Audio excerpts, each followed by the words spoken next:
สบายดีเอฟซีทุกท่านตลอดถึงพ่อแม่พี่น้อง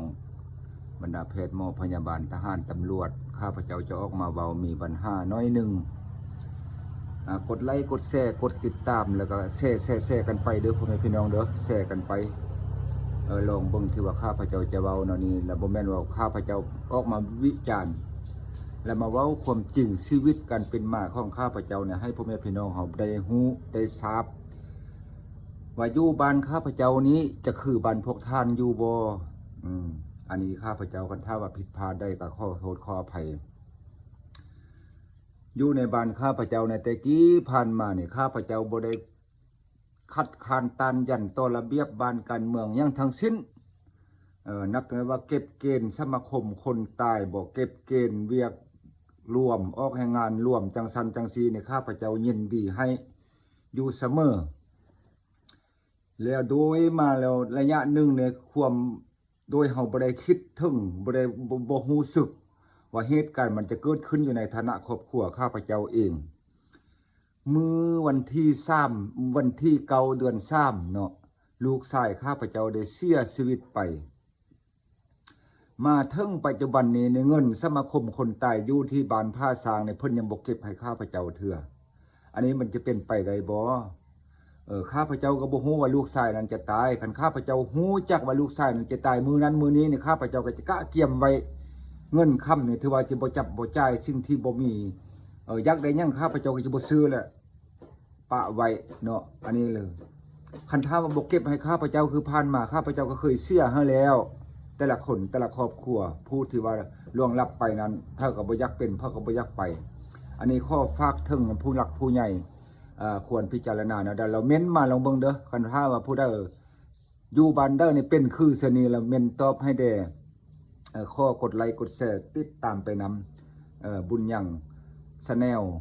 เนาะอยู่ในช่อง YouTube ก็ติดตามไปนำบุญยังชาแนลเม็ดเลโฮมอยู่ในช่อง YouTube ข้าพเจ้าอันนี้ออกมาเว้ามาว่าเพื่อให้มันมีสตินำกันแต่ละบ้านแต่ละช่องเนี่ยบ่ให้มันเป็นซาคือแนวนี้นะอยู่บ้านข้าพเจ้าเนี่ยเป็นแนวนี้แล้วมี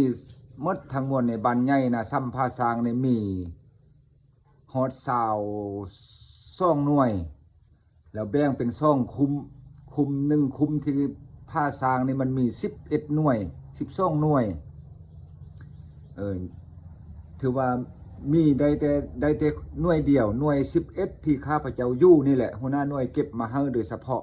อันนี้มันก็ดีอกดีใจนำหัวหน้าหน่วยอยู่ในข้าพเจ้าอยู่นี่ถือว่าเพิ่นได้มีน้ำจิตน้ำใจแบบว่าทันเวลาเนาะคันเว้าไปเว้ามาเนี่ยข้าพเจ้าก็ยังติดนี้ติดสิ้นเพิ่นจังซันจังซีก็อีดีคนคว้าให้แด่ต้นต่อแล้วมันทางบ้านทางหัวหน้าหน่วย10จะเป็นหน่วย12 13 14ฮอดหน่วย22พุ่นแหละก็บ่ได้เนาะถือว่าแล้วมันทางระเบียบบ้านเพิ่นขึ้นเนาะได้ไปเนาะได้มาเนาะได้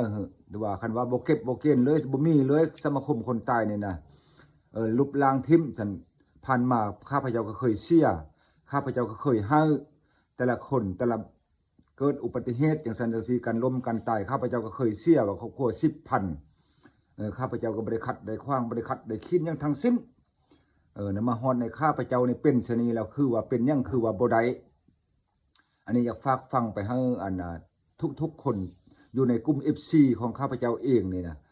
พิจารณาเม้นมาลองเบิ่งจะเป็นไปเนาะเด้อนั้นบ้านเด้อเป็นเนาะเด้อบ้านเป็นคือบ้านค่อยนี่บ่บ้านสิเจ้านะหรือว่าบ้านสิเจ้านั้นคันถ้าว่าเป็นดีกว่านี้ก็ดีใจนำอันนี้ถือว่าจุดอ่อนไล่อยู่ทางบ้านของพวกเฮานี่นะจากอ่อนน้ำไผ่กับบ่ฮู้แหละอันนี้ก็บ่ฮู้จักว่าจุดอ่อนของมันก็คือว่ามีอยู่บนอ่อนเนี่ยอ่อนอยู่บนว่าบัตรตัวเองเป็นแหละคือเป็นหยังเพิ่นบ่เก็บให้